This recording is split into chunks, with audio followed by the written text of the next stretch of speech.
తెలంగాణ రాష్ట్ర ఏర్పాటుపై జనసేన అధినేత పవన్ కళ్యాణ్ మరోసారి క్లారిటీ ఇచ్చారు. ప్రత్యేక రాష్ట్రానికి తాము వ్యతిరేకం కాదని, కేవలం విభజన తీరుకు మాత్రమే వ్యతిరేకమని పునరుద్ఘాటించారు. హైదరాబాద్ జూబ్లీహిల్స్ నివాసంలో పవన్ ముందుగా చెప్పినట్లుగానే ప్రెస్ మీట్ ఏర్పాటు చేసి తెలంగాణపై సంచలన వ్యాఖ్యలు చేశారు. జనసేనను హైదరాబాద్ నడిబొడ్డున ప్రారంభించామని, తెలంగాణపై జనసేనకు ఉన్న ప్రేమే కొత్తగా వచ్చింది కాదన్నారు.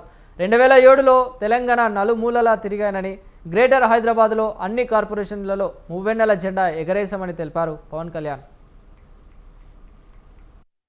ఇప్పుడు ఆదిలాబాద్ జిల్లాల్లో నక్సల్ ప్రభావిత ప్రాంతాల్లో ఇప్పుడు విమర్శించే నాయకులు మీరెవరు తిరగల.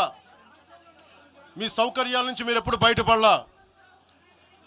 ఆదిలాబాద్ తాండాల్లో, గోండు తాండాల్లో వెళ్ళి తిరిగిన వాళ్ళం, నిలబడ్డ వాళ్ళం.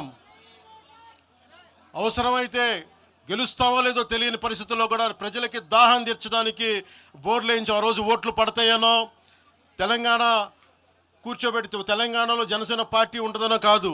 మాకు ఇష్టం, నా ప్రేమ నా తెలంగాణ మీద.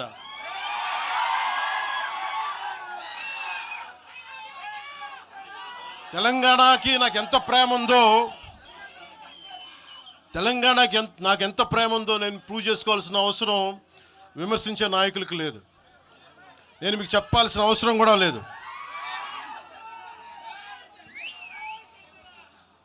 తెలంగాణ విభజనకి జనసేన వ్యతిరేకం అని మాట్లాడుతూ ఉన్నారు. నేను మళ్ళీ చెప్తా ఉన్నా, విభజించిన తీరుకు మేము వ్యతిరేకం. తెలంగాణ కోసం సామాజిక తెలంగాణ కానీ అన్ని కులాలు బాగుండాలి అని చెప్పి మరీ వచ్చాం.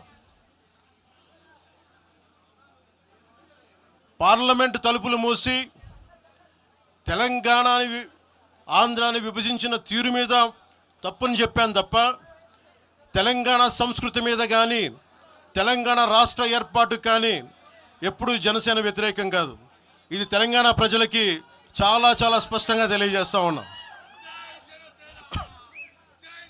నాకు నిలబడింది కష్టాల్లో ఉన్నప్పుడు ఒక్క నిమిషం సార్, ఒక్క నిమిషం మాట్లాడేవాడిని సార్. తెలంగాణ ఆంధ్రప్రదేశ్లో నన్ను తిరగనివ్వమని మాట్లాడుతూ ఉంటే నాకు వారాహి అనుమతి ఇచ్చింది తెలంగాణ ప్రజానికి, నాకు అనుమతి ఇచ్చారు. నాకు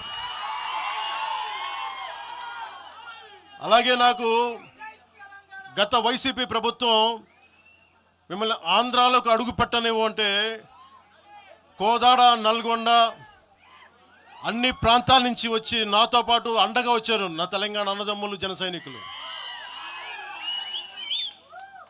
నేను చాలాసార్లు మా నాయకులందరినీ అడగండి, మనం పార్టీని ఇక్కడ బలపెడదాం అంటే నేను ఒకటే చెప్పా,